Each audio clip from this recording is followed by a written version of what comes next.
dans un CHSLD ou encore une RPA. Allons-y immédiatement en direct. Sur les nouvelles Non, mesures c'est juste que je commence Marguerite Blais.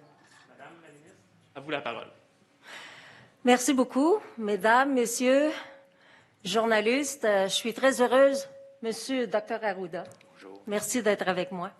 Je suis très heureuse de vous annoncer certains allègements quant aux mesures de déconfinement pour les milieux de vie. Ces ajustements démontrent que l'on chemine progressivement vers un retour à la normale pour nos aînés. Grâce à l'effort collectif de tous les Québécois, nos mesures seront dans la même lignée que celles de notre plan de déconfinement. Également, il sera plus facile pour les proches et les familles qui souhaitent venir les visiter dans un contexte moins restrictif. De plus, il est à noter qu'il ne sera plus nécessaire de prendre rendez-vous pour visiter notre proche. Nous souhaitons qu'il y ait de plus en plus de souplesse suivant les derniers milles de la vaccination dans ces milieux. Je rappelle que ces nouvelles mesures s'inscrivent dans la foulée des ajustements progressifs apportés aux mesures concernant les personnes proches aidantes qui sont entrées en vigueur le 21 mai dernier. Elles découlent de l'amélioration de la situation épidémiologique actuelle et de la progression de la campagne de vaccination en cours dans la population générale. Bien qu'il soit important de suivre les consignes en vigueur, il est inopportun d'appliquer ces mesures plus sévèrement ou, à l'inverse, de les prendre à la légère. Précisons que ces nouvelles mesures concernent les différents milieux de vie, comme les centres d'hébergement et de soins de longue durée, et les résidences privées pour aînés, les RPA, qui accueillent des personnes aînées, et les ressources intermédiaires et de type familial, qui accueillent une clientèle de tous âges. Dès le 7 juin, dans les milieux de vie situés dans des régions au niveau palier d'alerte vert, il sera permis de recevoir 9 personnes à l'intérieur du milieu de vie pour un total de 10 personnes en incluant le résident. Il faudra bien entendu respecter en tout temps la distanciation physique de 2 mètres, les mesures de prévention et de contrôle des infections en vigueur et la capacité d'accueil du milieu, par exemple, chambres, unités locatives, etc. À l'extérieur, il sera permis de recevoir un maximum de 9 personnes en même temps dans la même journée. En zone jaune, il y a aussi des modifications qui ont été apportées pour ces milieux de vie au palier d'alerte jaune. Notons qu'il sera permis d'y recevoir les personnes d'une autre résidence, c'est-à-dire une bulle familiale, à la fois dans la chambre. Pour les zones oranges, des modifications ont aussi été apportées pour ces milieux de vie.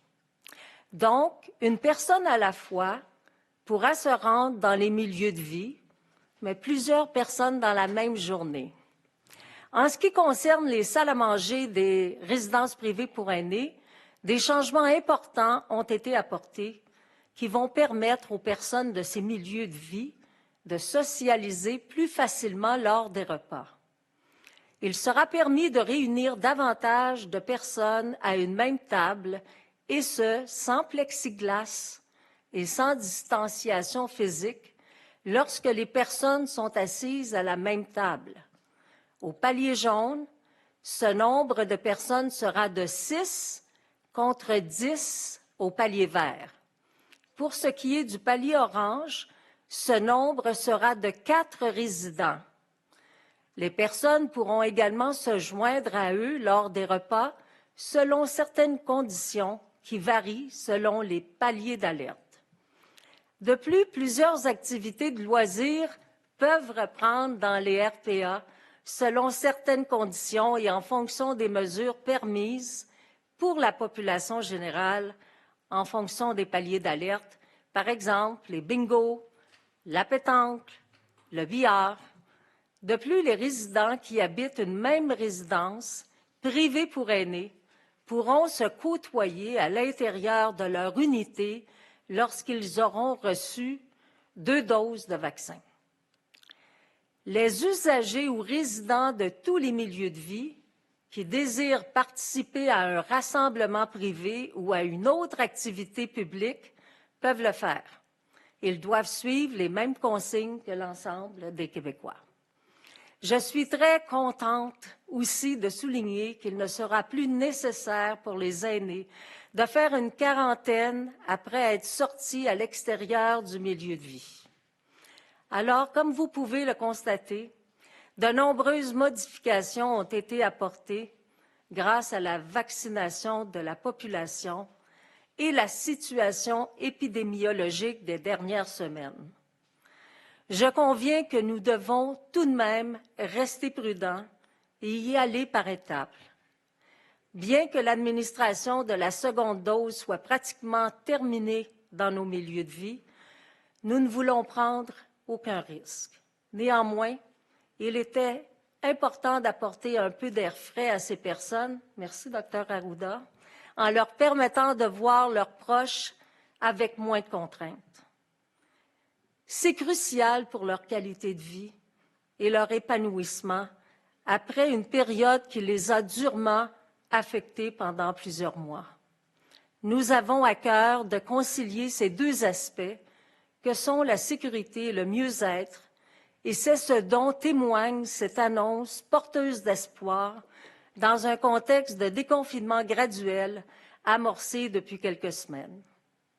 De plus, il y aura d'autres allègements qui prendront effet au cours des prochaines semaines pour tenir compte des allègements pour la population générale. Par exemple, à partir du 25 juin, le masque ne sera plus nécessaire lors de rassemblements privés entre les personnes qui ont reçu 2 doses de vaccin.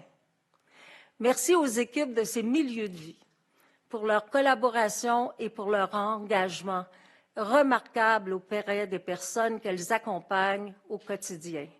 Merci à vous tous et toutes et bonne journée. Alors, merci, Mme Blais. Nous allons maintenant passer à la période de questions. Pour les journalistes en présentiel, je vous invite à utiliser un des 2 micros à l'avant, à mentionner votre nom, de même que le média que vous représentez, ainsi qu'à préciser à qui s'adresse votre question. Pour les journalistes en virtuel, je vous invite à lever la main si vous avez une question. Je vous nommerai et votre micro sera automatiquement activé. Merci également de bien vouloir vous identifier de même que le média que vous représentez dans votre descriptif, s'il vous plaît.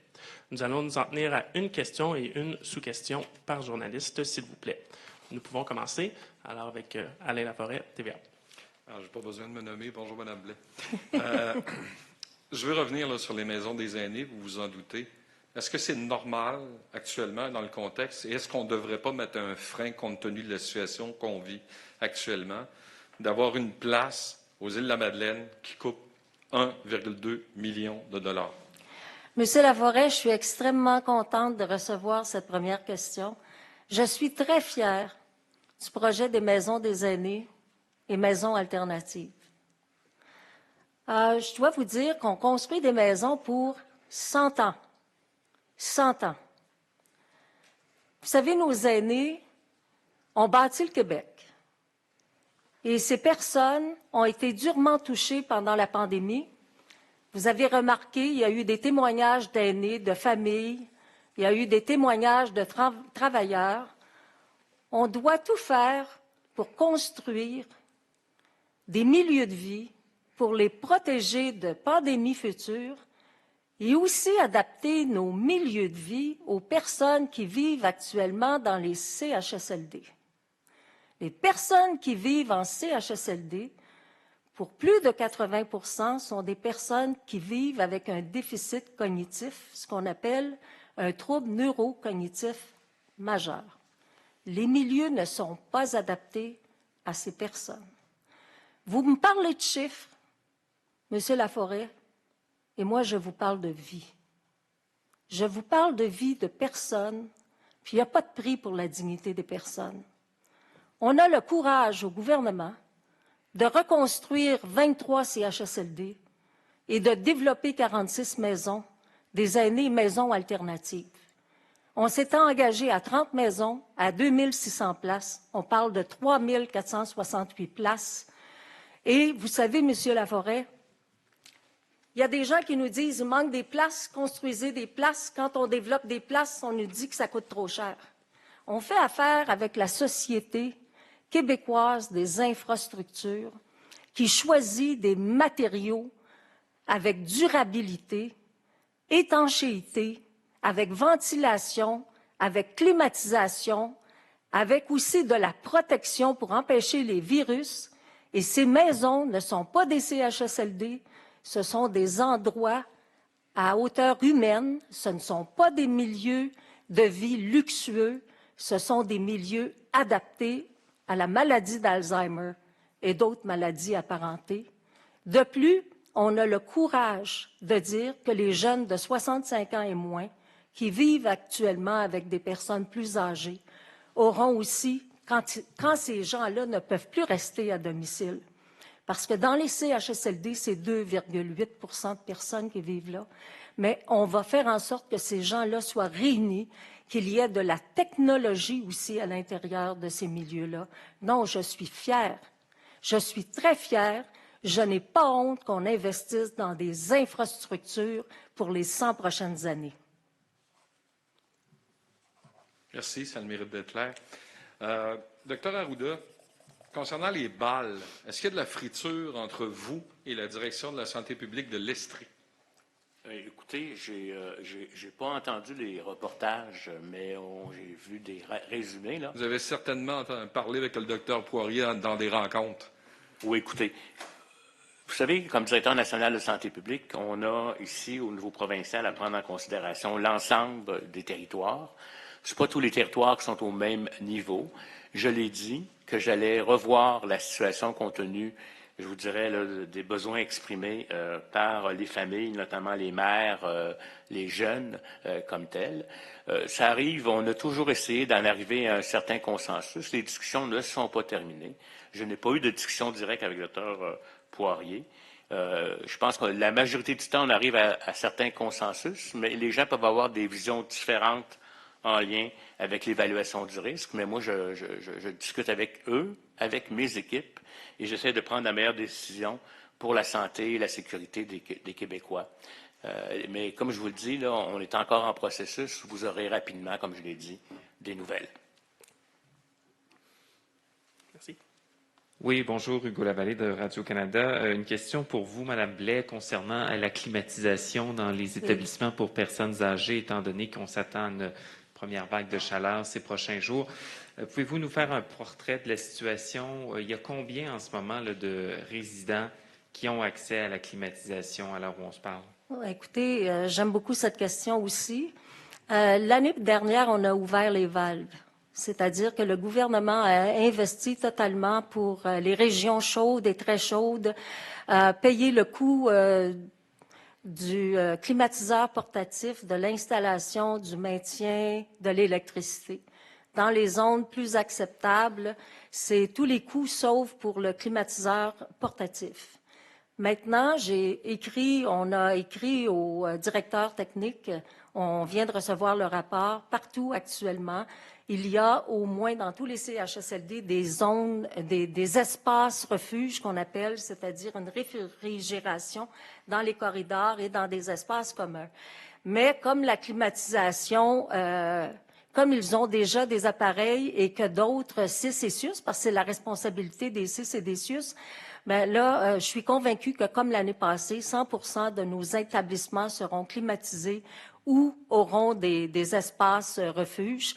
Je vous donne un exemple. Dans une région très chaude comme à Montréal, là, au CIUS du nord de l'île de Montréal, leurs CHSLD sont tous climatisés. Ils en ont profité l'été dernier. Ils ont profité aussi de la pandémie.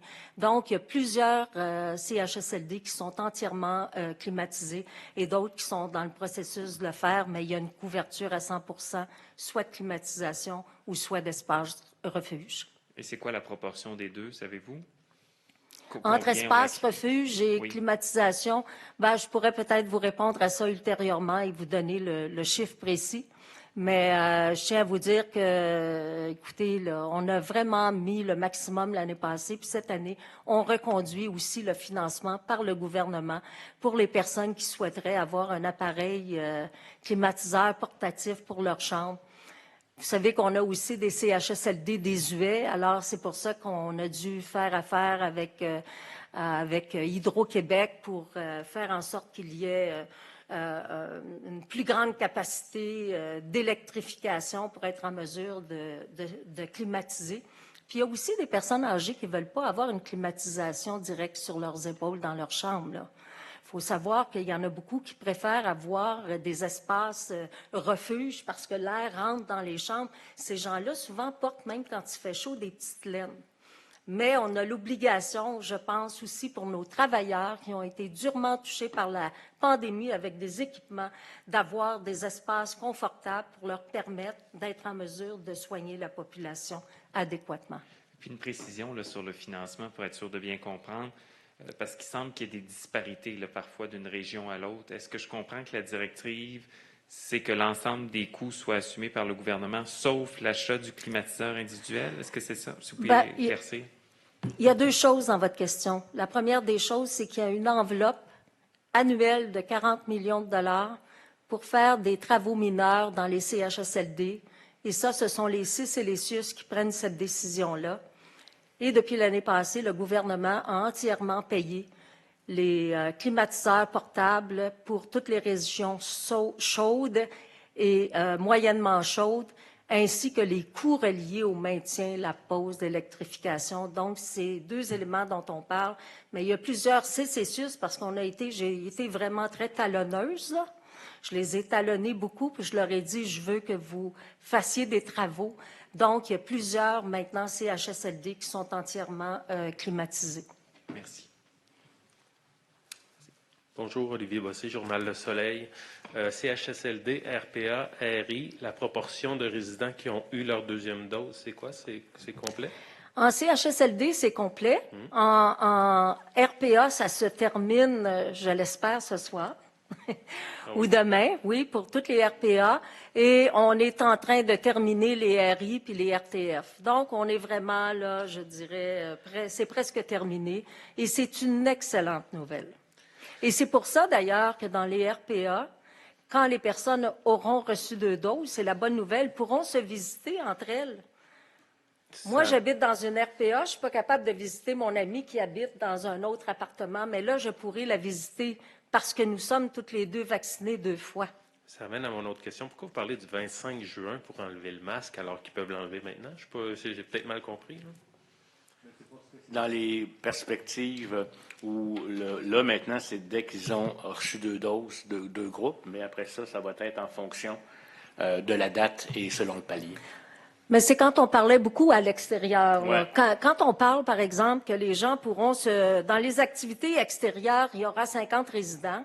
Ils vont faire toutes sortes d'activités, là. Ça peut être la pétanque à l'extérieur. Ils n'auront plus besoin de porter le masque pour être ensemble, là. Mais là, en ce moment, ils doivent porter le masque à l'intérieur quand même s'ils ont 2 doses. Je comprends ça? Ben, écoutez, faut que le vaccin fasse 2 semaines, hein? Oui. Alors, même moi, il faut que je continue de porter mon masque. Ça fait seulement 1 semaine que j'ai reçu ma 2e dose là, pour couvrir une immunité. Puis peut-être que vous voulez dire autre chose, là, Dr. Arruda? Bien, dans les faits, il faut comprendre que ce qu'on annonce rentre en fonction aussi lundi. Oui. Donc, si les personnes ont été vaccinées 2 doses, elles pourront se voir à l'intérieur avec la distanciation et sans masque. Allô, Mme Blais, c'est Alexandre au journal. Je voulais savoir, concernant les maisons des aînés, pourquoi d'abord on a chiffré le coût des 2600 places à 2,6 milliards, alors que maintenant on chiffre à 2,4 milliards les 3460 places là, qui sont... Ah, ça fait beaucoup de chiffres. Donc, autrement dit, pour résumer, là, pourquoi ça coûtait plus cher, ou pourquoi ça coûte plus cher de faire moins de places? Non, c'est parce qu'au tout début, on mettait aussi les CHSLD qu'on était pour refaire à l'intérieur du prix. C'était 1 milliard de dollars pour les maisons des aînés. C'était 30 maisons des aînés. Là, on est rendu à 46 maisons des aînés et c'est 2,4 milliards de dollars pour les 46 maisons des aînés. Il faut comprendre aussi qu'on fait plus de maisons plus petites. Des maisons, par exemple, à 48 places. C'est sûr que ça coûte plus cher que de faire des établissements à 190 places. Ouais. Mais le but de l'exercice, il y a un but à ça, là. C'est qu'on veut implanter les maisons dans des milieux de vie où il y a de la vie, dans des communautés, dans des villes, des Mais petites êtes-vous villes. capable de dire les 2600 places, elles coûtent combien? Ben, les 2600... Qui coûtait 2,6 milliards, là, maintenant? Ben, je suis capable de vous dire 3468 places, c'est 2,4 milliards de dollars. Et des fois, on prend des chiffres extrêmes. On dit que ça coûte 1 million aux îles de la Madeleine, mais la majorité, là, je veux dire, quand on regarde dans l'ensemble, c'est 696 millions. On a ajouté des matériaux pour contrer des virus. Il n'y a personne qui va pouvoir nous reprocher de faire ça, là. On a appris de la pandémie. Puis la deuxième des choses, on veut que la communauté entre dans ces maisons et que les gens vivent dans des maisons et non pas dans des hôpitaux. Donc, c'est des maisons qu'on est en train de construire. Et il y a eu la pandémie, donc une augmentation aussi des matériaux. On est aussi tributaire de ça comme tout le monde. Et nous construisons une maison des aînés pour 100 ans. Quand Mais moi, les je construis ma 2600 places, maison... Excusez, c'est une question sous question. par Ben, journaliste. moi, j'ai vu des collègues qui en ont eu plus, là, donc je pense que ça peut aller comme... Ça fait plusieurs, monsieur. Ça va être la dernière Non, ça fait question. deux. Donc, je m'excuse, là, on m'a interrompu. Donc, je voulais savoir, qu'est-ce qu'on entend par nouvelles places? Dans les 2600 places, là, combien il va en avoir de nouvelles pour 2022? 2600. C'est notre engagement. Les maisons, là, il y a plus de 19 maisons en construction actuellement. Il va y avoir 2600 places. C'est notre engagement électoral et c'est une fierté. Parce qu'enfin, les personnes atteintes de maladies d'Alzheimer là, vont se retrouver dans des... Puis, on n'a pas construit ces maisons-là sans poser de questions à des spécialistes là, des déficits cognitifs. Fait que ça correspond en tout point aux besoins des personnes qui sont hébergées ayant des troubles sévères. C'est pas pour des personnes, c'est pas des RPA là, qu'on construit, là. On construit vraiment, là, c'est les gens qui peuvent plus rester à la maison. Parce que le but premier, c'est de garder les gens à domicile le plus longtemps possible. On travaille là-dessus le plus possible. Jamais un gouvernement pour les soins à domicile aura investi autant. À la fin de notre premier mandat, on va avoir investi 1,8 milliard de dollars d'argent neuf seulement pour les soins à domicile. Nous, on développe en parallèle. C'est complémentaire. Merci. Bonjour à vous deux. Hugo Pilon-Larose de la presse. Docteur Arruda, ma question sera pour vous. Les aînés dans les différents milieux de vie, ils l'ont eu dur dans la dernière année.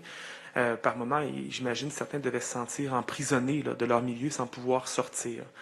On ne sait pas qu'est-ce qui va arriver dans les prochains mois. Est-ce qu'il y aura une quatrième vague? Est-ce que le variant Delta pourrait en créer une? Est-ce que ces aînés-là, aujourd'hui, qui accueillent, j'imagine, avec beaucoup de bonheur les allègements que vous annoncez, doivent craindre que ces allègements-là, ils seront les premiers à les perdre si jamais on voyait poindre l'émergence d'une quatrième vague? Il y a beaucoup de... Vous savez, l'enjeu, là, c'est que vous me demandez de me positionner dans quelque chose qui est encore avec beaucoup d'incertitudes, OK? Mais moi, je pense qu'il est possible qu'il y ait une quatrième vague. Il pourrait y avoir un nouveau variant. Le nouveau variant pourrait attaquer plus les jeunes et moins les vieux, on ne sait jamais. Mais l'important, je pense, actuellement, ce que les gens peuvent faire, c'est de se faire vacciner. C'est de respecter les consignes, de profiter. Ce qu'on a voulu, là, puis je pense que c'est un élément important aujourd'hui, c'est que les gens qui sont en RPA devraient être considérés comme les autres personnes dans la communauté le plus possible. Jusqu'à quel point on va... je pense pas qu'on va, dans notre société, en arriver à être toujours en confinement, arrêté continuellement, là. Probablement que le virus du coronavirus va devenir un peu comme la grippe, là, puis qu'il va y avoir une certaine, entre guillemets, acceptabilité par rapport à on va avoir des programmes de vaccination si ça fonctionne, là. Mais moi, je pense que tout est possible, mais notre intention ne sera pas non plus, parce qu'on va voir les effets pervers que ça a d'enfermer les gens pour sauver leur vie, mais toute la question de la santé mentale, du déconditionnement aussi. Il faut aussi avoir une bonne qualité de vie quand on vieillit aussi quelque part. Donc, c'est une question hypothétique, mais je suis convaincu que les leçons qu'on a tirées de la première, de la deuxième puis de la troisième vague vont venir doser ce qu'on va être en mesure de faire, en espérant aussi qu'on va améliorer les vaccins, puis qu'on va être capable de suivre ce qui se passe en termes de vaccins, les thérapies aussi. Puis je pense qu'il va falloir en arriver à un équilibre. Ce virus-là va probablement muter pour se retrouver dans ce qu'on appelle une situation endémique, mais pas hyper-épidémique comme on a connu jusqu'à maintenant. Parce que dans la dernière année, il y a des mesures qu'on a prises en toute vitesse pour les protéger, mais est-ce que ça se peut que ces mesures-là, dans certains cas, ont même tué des gens, puis que ça les a fait vieillir plus rapidement que s'il n'y avait pas eu le confinement qu'ils ont vécu? Je crois vraiment qu'effectivement, potentiellement, certaines personnes, ça les a déconditionnés et ça leur a pu détériorer leur état général. Mais d'un autre côté, on a sauvé plusieurs vies. Ça, c'est ça qui est la difficile balance. Vous vous souvenez quand même les taux de mortalité qu'on avait dans certains milieux, etc. Mais là, il y a aussi une meilleure culture de prévention, de contrôle des infections. Hein. On partait de très loin, je vous dirais, à la fois dans les établissements et dans notre société, avec la distanciation qu'on a appris, le 2 mètres. Tout ça va contribuer, à mon avis, à avoir probablement des mesures moins drastiques et la population va être mieux préparée à faire face à ces nouveaux virus. Merci. Merci. Alors, on va passer maintenant aux questions en mode virtuel. Allons-y avec Annie Guillemette, Cogeco. Bonjour, vous m'entendez bien? Oui. Deux choses. La première, à propos de la fameuse quarantaine. On comprend que pour les nouveaux arrivés dans une résidence, il y avait cette fameuse quarantaine-là qui est maintenant levée. Est-ce que je comprends que la quarantaine, concernant les gens qui font des séjours à l'hôpital, donc des endroits potentiellement plus sensibles, va aussi être levée? Donc, il n'y en a plus pour personne? Effectivement, il y aura plus de quarantaine. Il faut comprendre que le virus circule beaucoup moins de ce temps-ci. Si jamais les gens viennent d'une unité COVID, parce qu'ils ont eu la COVID ou il y a eu de la transmission, ça va être géré au cas à cas, mais on ne fera pas des quarantaines préventives là, comme on faisait antérieurement. La situation épidémiologique, le fait que les gens soient fortement vaccinés 2 doses, notamment dans ces milieux-là, nous permet d'alléger ce processus-là. OK. Concernant les salles à manger, il y a beaucoup de gens qui ont hâte de manger avec leurs amis. Est-ce que de ce côté-là, on comprend bien que ce soit vert, jaune ou orange, on vend tout le plexiglas qui a été acheté dans les derniers mois parce qu'on le retire partout? Écoutez, le plexiglas peut être utile dans d'autres contextes. Hein.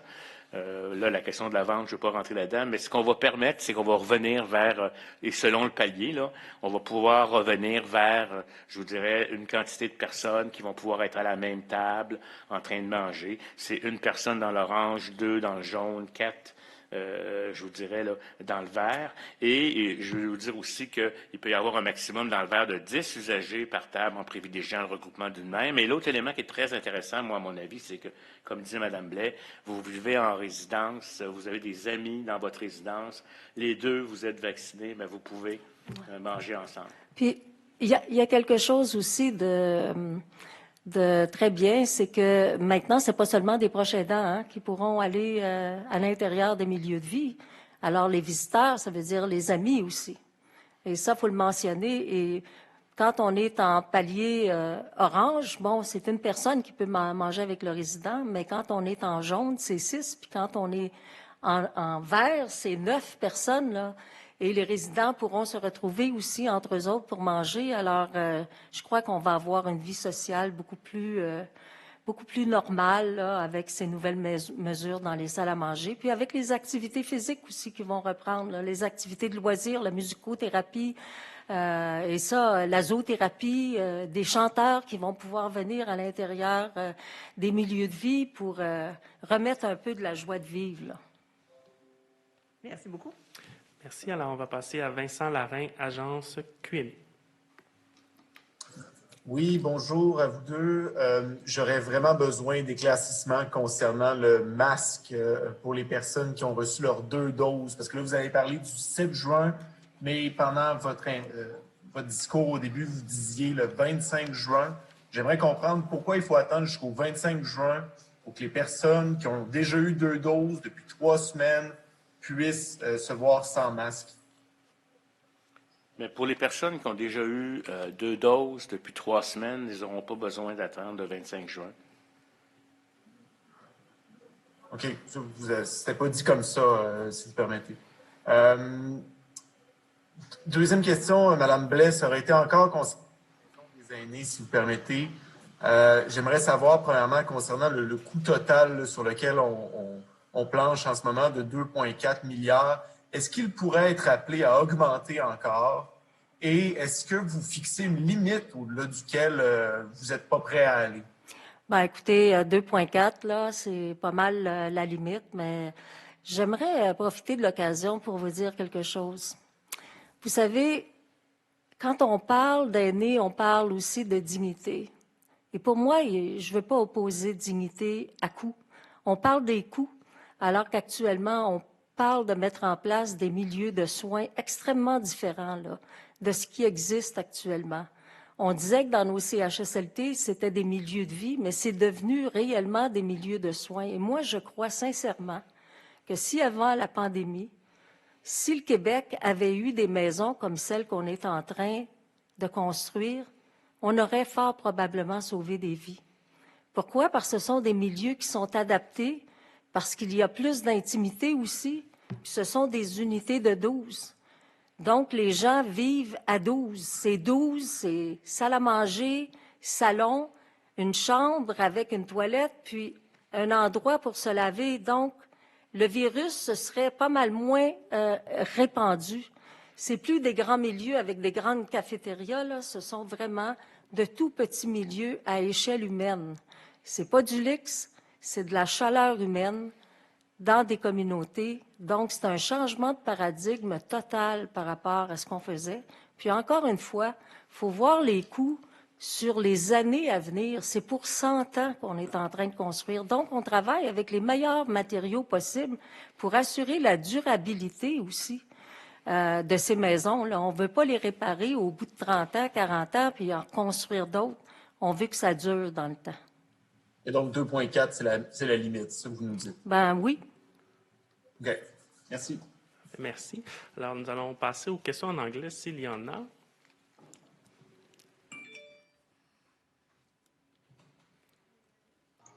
Yes.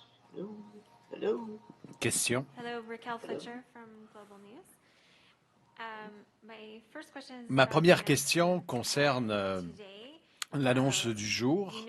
Nous savons qu'il y a des résidents qui ont obtenu déjà leur 2e dose depuis plusieurs semaines, même quelques mois. Donc, ils attendent que ces restrictions soient assouplies.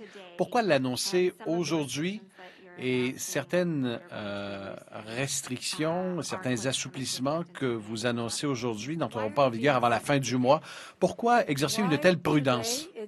Réponse. Pourquoi aujourd'hui? Eh bien, parce que ces mesures vont entrer en vigueur lundi. Et lundi, c'est le jour où nous allons revoir le palier vert.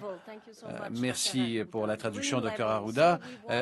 Nous allons retourner, certaines régions vont retourner en palier vert et nous voulons préparer les résidents des résidences privées pour aînés ou des gens qui travaillent également auprès de ces ressources intermédiaires.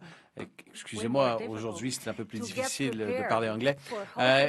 On veut qu'ils se préparent pour retrouver leurs espaces communautaires pour manger.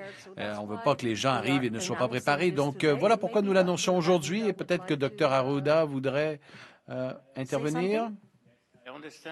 Oui, je comprends que les gens vaccinés pensent que les choses peuvent peut-être parfait en ce moment. D'abord, vous avez besoin de 2 doses. Il y avait là un enjeu. Il y a aussi un délai dans le temps pour obtenir une protection optimale. Et il y a toujours une circulation communautaire du virus. Même si les gens obtiennent 2 doses, cela ne veut pas dire qu'ils sont à 100% protégés. Maintenant, avec une circulation moindre dans la population, nous voulons nous assurer que les aînés qui vivent dans les résidences pour aînés soient considérés comme tous les citoyens. Donc, si vous êtes dans le palier jaune, vous allez avoir les mêmes droits, les mêmes libertés. Donc, on veut y aller par étapes, on veut être prudent, mais je pense qu'il est temps aujourd'hui vraiment. Le risque est moindre et ceux qui sont vaccinés avec 2 doses peuvent avoir accès à plus d'assouplissement parce qu'ils ont une protection supplémentaire. Donc, les gens dans le même bâtiment pourraient partager les aires communautaires. Je comprends que les gens veulent des assouplissements rapidement, mais si nous ne le faisons pas par étapes, il y a un risque que nous retournions à une situation problématique. En ce moment, tout se déroule rondement. Nous sommes très satisfaits. C'est une excellente nouvelle pour ces personnes. Question. Madame la ministre Blais, votre gouvernement aujourd'hui est questionné sur les coûts de ces maisons des aînés. Vous avez mentionné précédemment que vous n'êtes pas préoccupé à propos du prix des maisons des aînés, que vous êtes fier d'être instigatrice de ce mouvement. Réponse, je n'ai pas dit que je n'étais pas préoccupé par le prix. J'ai dit que nous avons besoin, vous savez, les gens qui vivent actuellement et qui vieillissent dans les CHSLD et qui doivent composer avec l'Alzheimer, par exemple, doivent obtenir des soins 24 heures sur 24.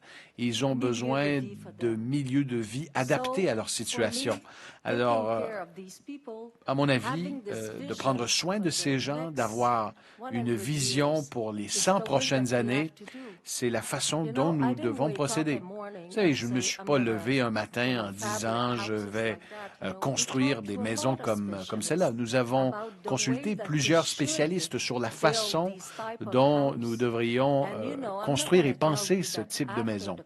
Je ne vais pas vous dire qu'après la COVID-19, on ne se doutait pas que les prix des matériaux, les prix de construction allaient augmenter. C'est la même chose pour nous au gouvernement. Lorsque nous achetons des matériaux de construction, nous devons composer avec ces facteurs. Nous étions supposés de construire 30 maisons et on en construit 46, donc de plus petites maisons des aînés. Et lorsque vous en construisez de plus petites et plus de bâtiments, ça coûte plus cher.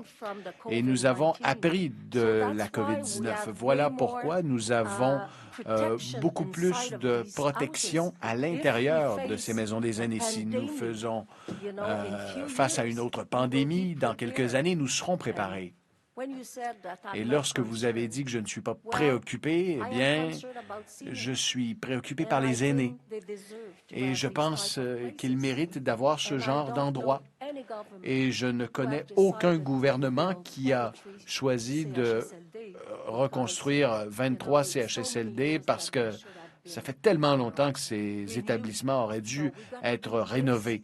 Alors, nous allons faire cela en plus d'injecter beaucoup d'argent pour que les gens restent à la maison le plus longtemps possible. Oui, je suis fier des maisons des aînés et des maisons alternatives. Je suis très fier de ce projet. Merci. Alors, on va y aller avec Shuyi Lee, CBC. Yes, hello. Can you hear me? Bonjour, est-ce que vous pouvez m'entendre? Hello? Yes. Bonjour. Can you hear me? Vous pouvez m'entendre? Ah, allô? Hello? Allô? Est-ce que vous m'entendez? Oui, on vous entend, madame. OK, good. First, a question for Madame Question d'abord pour Mme Blais.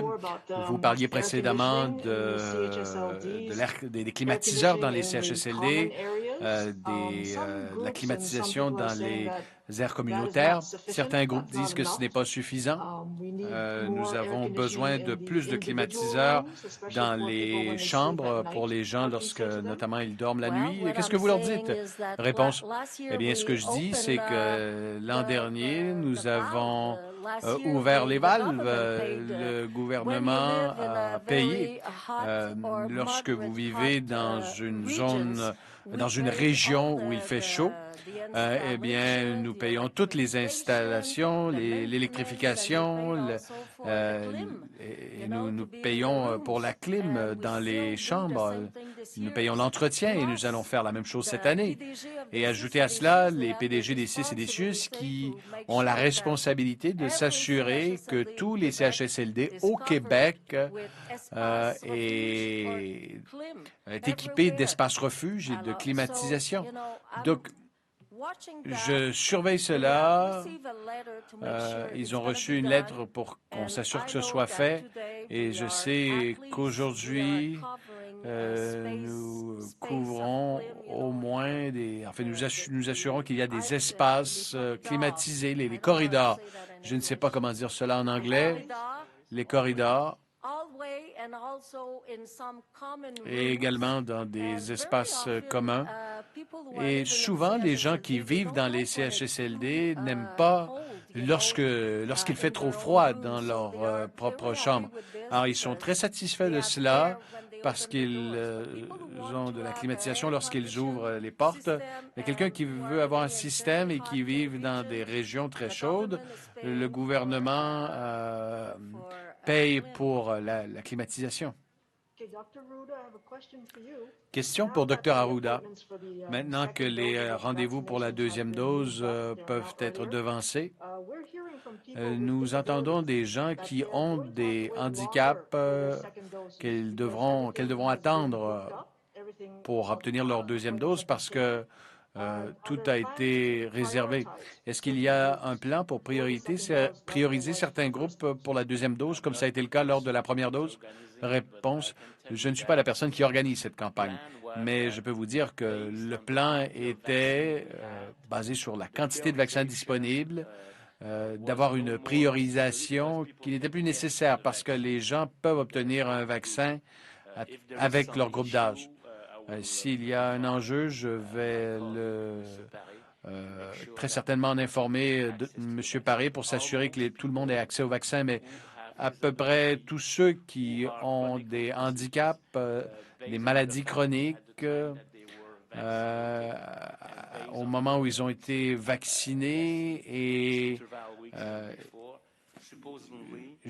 nous estimons que s'ils vont à travers leur groupe d'âge, ils seront en mesure d'avoir accès à un vaccin.